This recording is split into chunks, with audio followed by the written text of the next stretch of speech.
I have a tattoo on my leg that is often mistaken for a firework or a sparkler. It's a long stem leading up from just behind my ankle bone to 2/3 of the way up my calf. 14 rays shoot off from the central point of the stem's top, lines of different lengths, some interrupted into dashes, some paralleled by a second line for part of their length. The only people who know what it means are those who are already familiar with the symbol, at least when they encounter it on my leg. But it was originally designed for viewers who would know even less what to make of it, if they even had the senses to process it. The symbol is called the pulsar map, a representation of our solar system's place in the galaxy, cross-referenced against the galactic center and 14 pulsars, each represented by one ray of the seeming starburst of the design. A pulsar is the remnant of a massive supernova, now a neutron star, rotating at an incredibly high speed. It shoots a powerful beam of radiation that, thanks to its spin, pulses like a metronome, or a lighthouse signal, each to its own rhythm. Here, their distance from Earth is shown in the length of their ray, the frequency of their pulse is shown by a dashed line, and their orientation in the galactic plane, the galaxy being disc-shaped, is indicated by a little tick mark somewhere along the ray. The idea is that if an intelligent alien comes across this map, floating somewhere out in space, they could figure all of that out.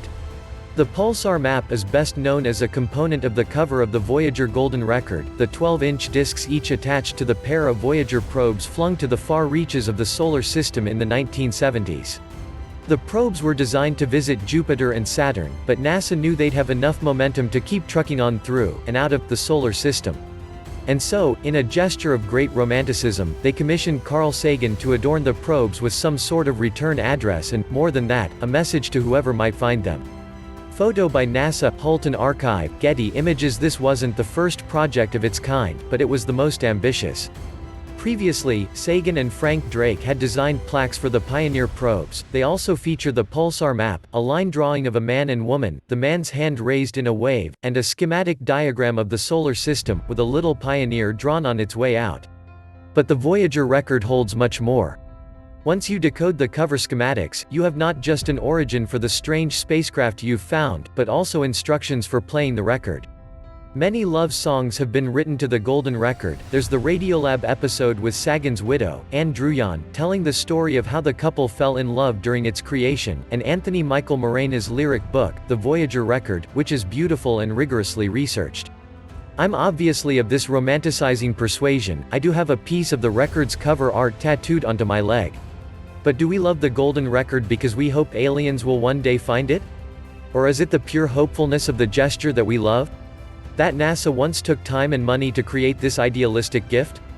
And is it idealistic for the scant hope that someone will find the record, let alone understand how to play it?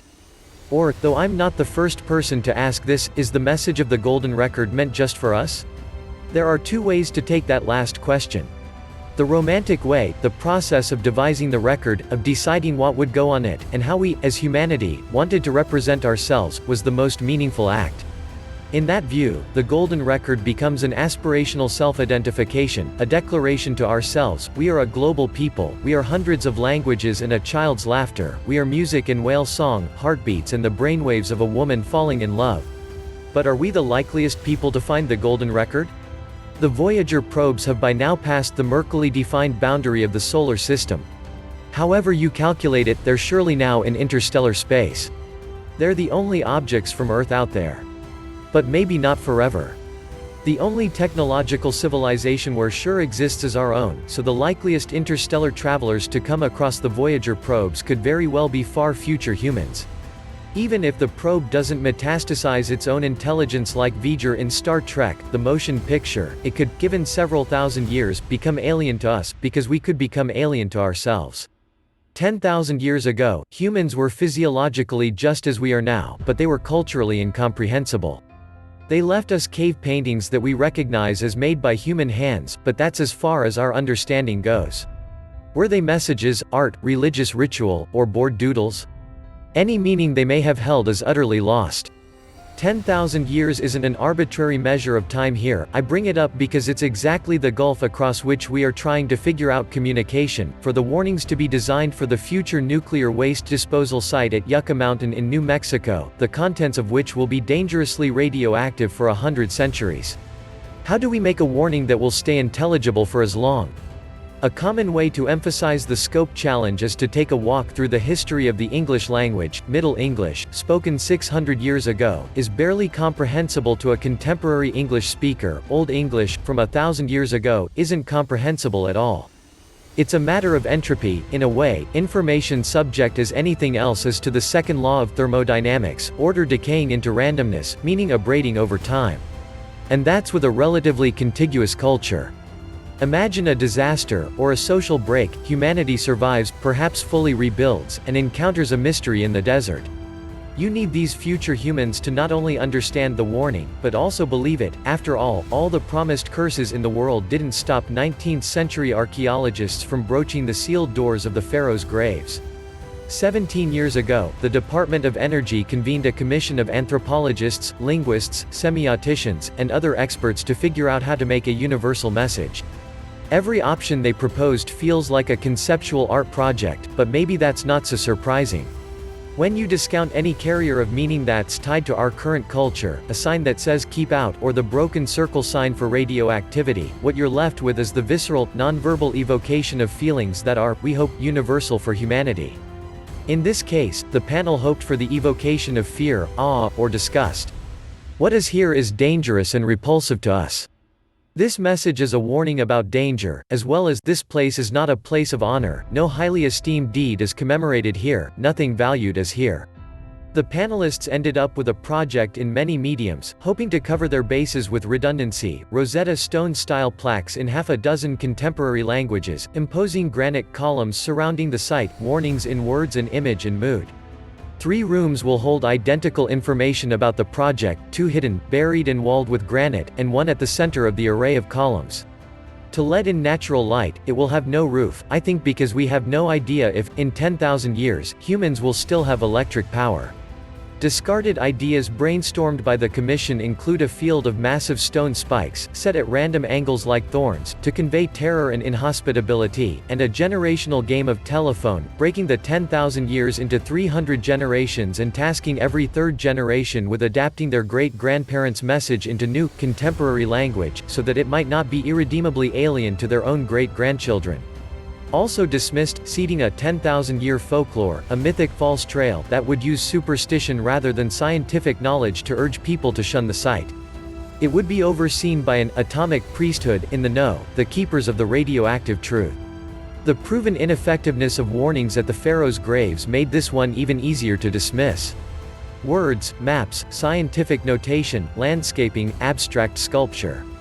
In their report, Communication Measures to Bridge 10 Millennia, the panel wrote, every form of physical energy propagation can be used as a channel for conveying messages. It is important, furthermore, to appreciate that human senses register only a small portion of ambient stimuli. Even on Earth, there are organisms that have different senses than ours: whales with their sonar, birds that follow magnetic fields, plants that process touch to wind their tendrils. Dogs hear sounds we don't hear, bees see light that for us is invisible. Not every animal sees. Even some humans communicate not with sound, but with gestures. I'm not sure even the creators of the Golden Record themselves thought that its message would be decipherable. Look at its simpler cousin, the Pioneer plaque. You're a human, this was made by other humans, but what parts of it do you understand? The Pioneer plaque. Image, NASA via Getty. The drawing of 2 people, because you've been raised in a symbolic culture, then represents 3-dimensional forms with line drawings. Maybe the lineup of the planets of the solar system, whispering to yourself, my very excellent mother, the incantation, a cultural legacy of its own. You understand the directional meaning of an arrow, a line with 2 smaller lines falling off its end, because your ancestors were hunters who used arrow-tipped spears. We've sent these messages into space with little practical hope. They are needles in a cosmos of a billion haystacks, the odds so small they'd be found that why even worry that their message could be deciphered? The Voyager probes are about as big as a midsize car, after all. Floating in interstellar space. Though maybe an alien ship built for interstellar travel, with powerful enough sensors to find our drifting jalopy, would be so advanced that they could crack our incomprehensibly alien code. We hope. It's all wishful thinking, that aliens find the probe, that humanity lasts another 10,000 years. But for now, these messages are mirrors, a chance to reflect back to ourselves a hopeful, idealized version of what we want to be remembered for and how we want to be seen.